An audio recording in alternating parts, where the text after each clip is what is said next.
예, 오늘 하루 정치 뉴스 알아보고 분석해보는 뉴스인에 나올 시간인데요. 오늘도 YTN의 김영민 아나운서 함께하겠습니다. 어서 오십시오. 안녕하세요. 예. 정신이 없어요 오늘. 자, 먼저 검수완박 이 얘기부터 해야겠죠. 네, 저도 오후 늦게 이 검수완박 헌재 결과가 나오면서 2시 원래 2시인데 2시 반 훨씬 넘어서. 네, 좀 더 늦게 예. 나왔죠. 그래서 정신이 없었는데요. 먼저 이 얘기 해보도록 하겠습니다. 오늘 헌재에서 검수완박 입법에 대한 권한쟁의 심판 2건에 대한 판단이 나왔습니다. 첫 번째로 살펴볼 사건이 국민의힘의 유상범 전주회 의원이 국회 법사위원장과 국회의장을 상대로 낸 사건인데요. 지난해 4월 이 입법 과정에서 자신들의 법안 심의 표결권이 침해됐다라고 국회를 상대로 권한쟁의 심판을 청구한 거고요. 재판관 5대4 의견으로 일부 인용이 됐습니다. 이선혜, 이은혜, 이종석, 이영진, 이미선 등 재판관 5명이 민형배 의원의 위장탈당 등을 지적하면서 입법 과정에서 국민의힘 의원들의 법안 심의 표결권이 침해됐다라고 판단을 했습니다. 당시에 법사위원장이 위장탈당 사실을 알면서도 안건조정위원으로 선임을 해서 실질적인 조정심사가 이루어지지 않았고 또 전체 회의에서 토론 같은 절차도 생략됐기 때문에 국회법 위반이라는 겁니다. 하지만 앞서 오프닝에서도 짚어주셨던 것처럼 검수완박법 입법 과정에 대한 무효 청구 기각이 됐는데요. 이게 법안의 심의 표결권이 전면 차단된 건 아니기 때문에 국회 기능을 완전히 형해화한 건 아니다. 그렇기 때문에 법안 자체는 유효하다. 이렇게 본 겁니다. 그리고 두 번째 사건이 한동훈 법무부 장관 그리고 검사 6명이 청구한 권한쟁의 심판 사건인데요. 일단은 기각이 됐습니다. 기각의 이유를 살펴보면은 한동훈 법무부 장관은 수사 소추권 직접 행사하지 않기 때문에 청구인의 자격이 없다 이렇게 봤고요. 또 검사들의 경우에는 수사권과 소추권 일부를 국회가 행정부에 속하는 국가기관 사이에서 조정 배분하도록 법률을 개정한 거기 때문에 검사들의 헌법상 권리 침해 가능성이 인정되지 않는다라고 판결을 했습니다. 자, 이제 뉴스인 하면서 하나씩 살펴볼 텐데 국회의 심의 의결권 일부 침해된 건 맞지만 법의 효력은 유지된다. 여기에 대해서 먼저 뉴스인 해주세요. 자, 저는 먼저 이 말씀부터 드리고 싶습니다.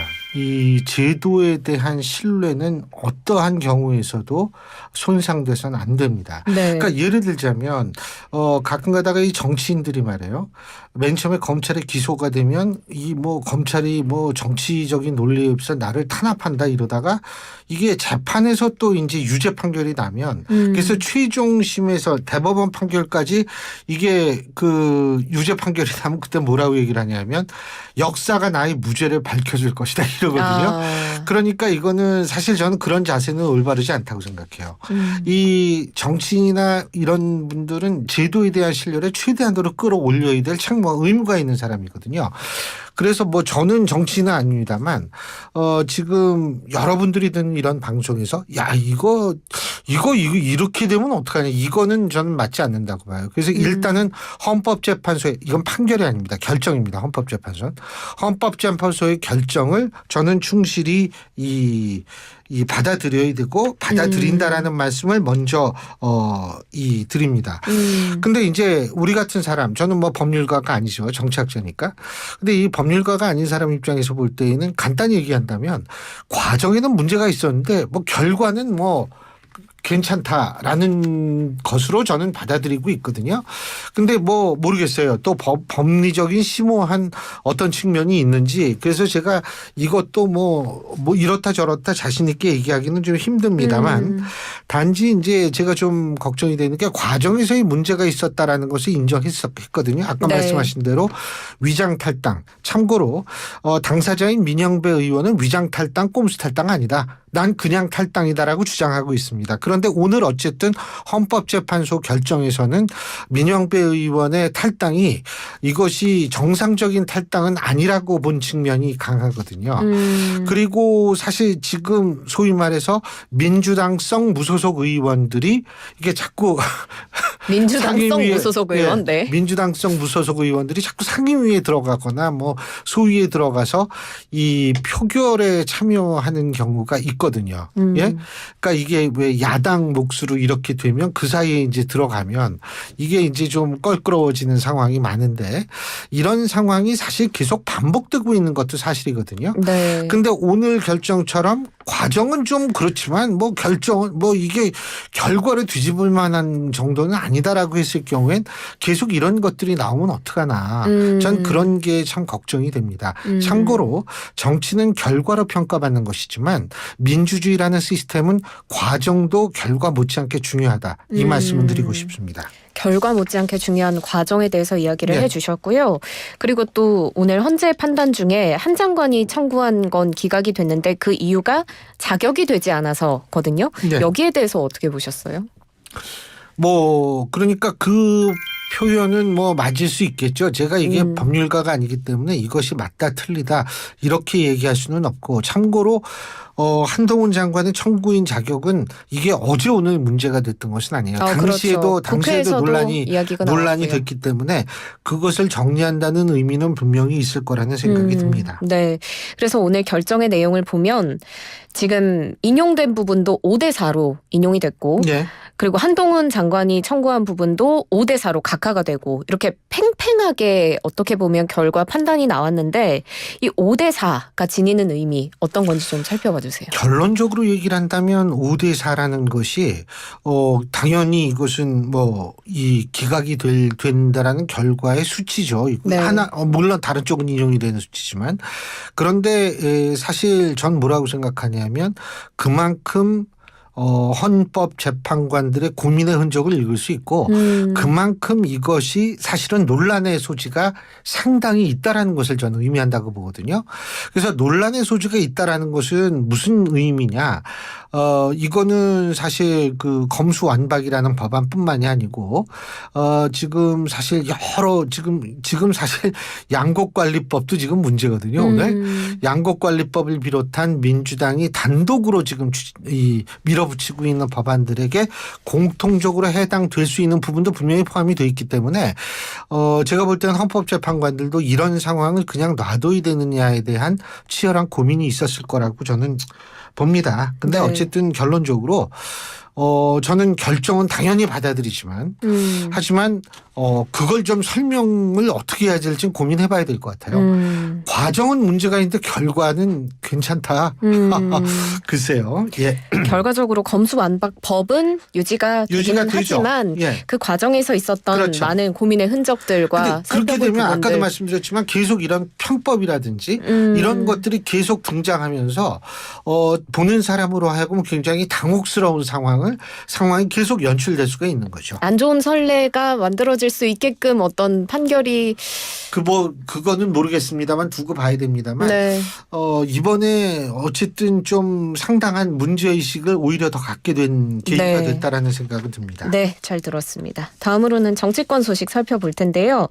지금 이재명 대표 어제 당무위에서 당직을 유지하기로 결정이 됐죠. 네. 당원 80조 예외 적용이 가능해지면서 이 대표가 오늘 이제 민생 행보를 또 이어가기도 했습니다. 당 내에서는 당무위 결론 무리가 없다라는 입장인데 민주당의 우상호 의원의 입장 살펴보면 민주당은 검찰이 무리하게 탄압으로 수사하는 거다라고 규정한 지 오래됐고 어떻게 보면 어제 당무위 의결은 새로운 게 아니라 기존에 여러 차례 당에서 확인한 내용을 절차적으로 확인한 것에 불과하다 이렇게 말했습니다. 크게 무리가 없다고 봤고요. 그래서 오늘 민주당 이 대표 민생 행보를 이어갔는데 서울 성북구의 한 주민센터를 찾아서 지역사랑 상품권을 주제로 현장 간담회를 진행을 했습니다. 아무래도 경기지사 시절에 이재명표 정책으로 불렸던 지역화폐에 대한 네. 이야기를 하면서 지금 윤석열 정부 민생 무능 프레임을 좀 부각하는 것이 아니냐라는 해석이 나옵니다. 그런데 이렇게 기소되고 바로 몇 시간 만에 당무위가 열리고 그 다음 날 바로 이렇게 민생 행보를 이어가고 있는데 여기에 대한 당 내의 비판과 불만의 목소리 분명 존재하거든요. 그렇죠. 그래서 조응천 의원이 라디오 인터뷰에서 기소 당일에 당무위가 열린 건 철통 같은 태세 그리고 전반적으로 과유불급이다 이렇게 말하기도 했습니다. 그리고 조응천 의원은 절차적인 정당성에도 문제가 있다라고 꼬집었는데 예. 지금 80조 1항은 기소와 동시에 당직자의 직무를 정지한다. 그리고 사망이 당무위 의결로 달리 정할 수 있다 이건데 1항에서 당직을 정지하지 않았는데 바로 사망을 적용을 했기 때문에 이게 절차상의 문제다라고 말을 한 겁니다. 예. 뉴스인을 해볼 텐데요. 당무위가 기소 6시간여 만에 열렸습니다. 그래서 좀 이례적이라는 반응이 많던데요. 물론 이례적인데요. 사실은 이게 이 당헌 같은 경우엔 법률이나 이 하위법 같이 이게 명확하지가 않는 경우가 있어요. 네. 근데 지금 80조 1항도 이게 저는 거기에 해당된다고 보거든요. 제가 1항을 정확하게 말씀을 드리겠습니다. 이렇게 돼 있어요. 사무총장은 뇌물과 불법 정치자금 수수 등 부정부패와 관련한 법 위반 혐의로 기소된 각급 당직자의 직무를 기소와 동시에 정지하고 각급 윤리심판원에 조사를 요청할 수 있다. 이렇게 돼 있거든요. 네. 이게 지금 논란이 되는 게 우선 뭐냐면 이게 자동으로 이 정지가 되는지 예? 아니면 사무총장이 정지한다라고 해야 되는지. 의무적으로 정지를 시킨 다음에 그 다음에 조사를 요청을 하는 것인지에 대한 해석의 문제가 발생할 수가 있어요. 그렇기 때문에 만일 이게 자동으로 정지가 되지 않고 사무총장이 정지시킨 다음에 윤리심판원에 조사를 요청한다라면 그러면 사무총장은 이 정지를 시켰느냐라는 문제가 될 수 있고 자동으로 정지가 됐다면 11시에 아마 기소가 되고 5시에 회의가 열렸을 텐데 그럼 그 사이에 이재명 대표는 당 대표로서의 활동을 했는지 이런 것도 더 짚어볼 필요가 있는 거고요. 자, 두 번째 또 다른 문제는 뭐냐 하면 이게 사실 그렇습니다. 이 지금 정치 탄압이라고 그러니까 예외 조항 3항을 이제 얘기할 때 이 정치 탄압 등 부당한 이유가 있다고 인정되면 이게 되는데 정치 탄압이 있다라고 본인들은 계속 주장해 왔지만 사실은 민주당도 공당이기 때문에 그럼 이러이러해서 정치 탄압이 됐고 우리는 이걸 근거로 해서 이렇게 된다. 그런데 어제 제가 이제 김의겸 대변인께서 나오셔가지고 이제 기자분들의 이 질문에 답변을 할 때 어떤 기자님이 그런 걸 질문하셨어요. 뭐냐면 정치 탄압의 근거가 뭡니까? 이런 식으로 하니까 정치 탄압에 대한 거는 뭐 이재명 대표에 대해서는 이미 뭐 굉장히 많이 언급도 됐고 뭐 이런 식으로 얘기를 하는데 사실은 정확하게 좀 얘기할 필요가 있고 또 하나는 뭐냐 하면 전해철 의원 같은 경우가 이제 대표적인 건데 전해철 의원이 어제 본인이 기권 의사를 밝히고 퇴장을 한 것으로 알려지고 있는데 그렇게 얘기를 했다는 거 아니에요? 이거 우리가 좀 면밀히 검토는 해야 되는 거 아니냐. 근데 사실 11시에 기소되고 5시에 이렇게 되면은 이게 좀 상당히 고민의 흔적을 읽기는 좀 힘들었다라고 저는 판단을 합니다. 네. 제 개인적인 판단이지만. 그래서 이런 문제점이 있다. 이런 거를 제가 말씀을 드립니다. 네, 이런 당헌의 해석에 따라서 살펴볼 부분이 이제 분명히 생기는 그렇죠. 것 같은데요. 네. 그래서 당직을 결과적으로는 유지하는 쪽으로 민주당은 가닥을 빠르게 잡았습니다만 네. 비명계의 반발이 계속 크다 보니까 이 대표도 고민이 많을 것 같아요. 그래서 당에서 나오는 분열들 잠재우기 위해서 이 대표가 어떻게 할지에 대한 관심이 많은데 지금 인적 쇄신이나 당직 개편 이야기도 나오더라고요. 근데 뭐 인적 쇄신하는 거, 그 당직 개편하는 거 다 좋은데 네. 사실은 사무총장이 이 공천이라든지 혹은 앞으로 혹시나 또 있을지 모르는 이재명 대표에 대한 체포동의안 그 이후의 기소 문제 이런 거를 처리하고 해석하는 데 있어서 굉장히 중요한 역할을 담당하는 그렇죠. 자리이기 때문에 사무총장을 바꾼다면 아마 비명들도 조금 가라앉을 수 있겠지만 그렇지 않으면 제가 볼 때 인적 쇄신이나 아니면 뭐 이런 걸 통해 가지고 비명들의 어떤 목소리를 가라앉히기는 좀 힘들지 않을까 이런 생각을 합니다. 그러면 어떤 해결책이 있을까요? 있죠. 사무총장을 바꾸면 돼요. 그런데 그쵸. 비명계로 해서 앉히면 됩니다. 근데 그렇게는 절대로 안 합니다. 이 대표 고민이 클 것 같습니다. 그래서 지금 당 내에서뿐만이 아니라 민주당의 권리당원들도 반발하는 목소리가 나오고 있는데 오늘 시사 유튜버 백광현 씨를 비롯해서 일부 민주당의 권리당원들이 서울 남부지법에 민주당 당헌 80조에 따라 이 대표 직무를 정지해달라는 가처분 신청서를 제출하기도 했습니다. 민주당의 권리당원들이 당 대표의 직무를 정지해달라라고 이제 목소리를 좀 적극적으로 내고 있는데 이런 상황은 어떻게 보세요? 일단은 뭐 여러분도 다 기억하시겠지만 당대표로 둘러싼 여러 가지 분란은 국민의힘에도 있었죠. 이준석 당시 네. 대표로 둘러싼 논란도 있었고, 그리고 지금 이런데 사실 이분들, 이 당원분들은 뭐냐면 민주당 내에서도 우리와 같이 상식적인 판단을 하는 사람들이 있다는 것을 보여주고 싶다라는 그런 의견을 제시한 것으로 전 알고 있습니다. 그리고 그 의견에 대해서 저도 충분히 많은 국민들이 그분들의 의도를 충분히 뭐 공감하시는 분들도 많을 거고 이해를 당연히 해야 된다고 봅니다. 그런데 이제 가처분 신청을 내면 결정이 어떻게 나올 것인가. 제 개인적인 판단입니다만 일반적으로 적극적 개입을 하지는 않아요. 사법부가 잘. 네. 사실은 지난번 이준석 전 대표 당시에 그게 오히려 예외지, 일반적인 경우는 뭐냐면 정당이 좀 알아서 잘 좀 해라. 이런 정도의 판결을 내리기 때문에 이번에도 아마 그럴 가능성이 전 높다고는 봅니다만, 어쨌든 당원들에 있어서의 가장 중요한 좀 다른 목소리. 그래서 정말 여기도 이렇게 다양한 목소리가 있구나라고 느낄 수 있게끔 된 것 같아요. 이분들 덕분에. 예. 네. 그래서 민주당 내에서 나오는 분란들에 예. 대해서 살펴봤습니다. 다음으로는 선거제 개편안에 대해서 살펴볼 텐데요. 예. 오늘 국민의힘의 주호영 원내대표 그리고 더불어민주당의 박홍근 원내대표가 김진표 국회의장 주재로 열린 회동에서 선거제도 개편안과 관련해 논의를 했습니다. 국회 정개특위가 마련한 선거제도 개편안 3가지 안이 있는데 국회 전원위원회 심의를 거쳐서 단일안을 채택해서 합의 처리하기로 뜻을 모았습니다. 정개특위에서 마련한 3가지 안을 먼저 살펴봐드리면 이름이 조금 어렵습니다만 첫 번째 중대선거구제 플러스 권역별 병립형 비례대표제, 두 번째 소선거구제 플러스 권역별 준연동형 비례대표제, 세 번째 개방명부식 대선거구제 플러스 전국 병립형 비례대표제, 이렇게 3가지 안인데요. 그래서 오는 30일 본회의에서 전원위원회를 구성해서 이 전원위원회가 이 개편안을 두고 다양한 토론을 2주 동안 벌인 다음에 한 가지 안을 처리하기로 한 겁니다. 자, 그래서 여쭤볼 건 이 중에 어떤 개편안이 우리에게 가장 적합한 선거제 개편안일까요? 너무 거창해가지고 저도 잘 모르겠어요. 네. 근데 갑자기 우리나라 국회의원들이 굉장히 유식해 보여요. 예, 참 우리가 의원들을 잘 뽑았어요. 근데 저는 사실 이런 말씀을 드리고 싶습니다. 지금 계속 뭐 열석을 늘리느니 뭐 그대로 두느니 이렇게 하고 도농복합형 중대선거구제를 하느니 뭐 별 얘기 다 나오고 있는데 네.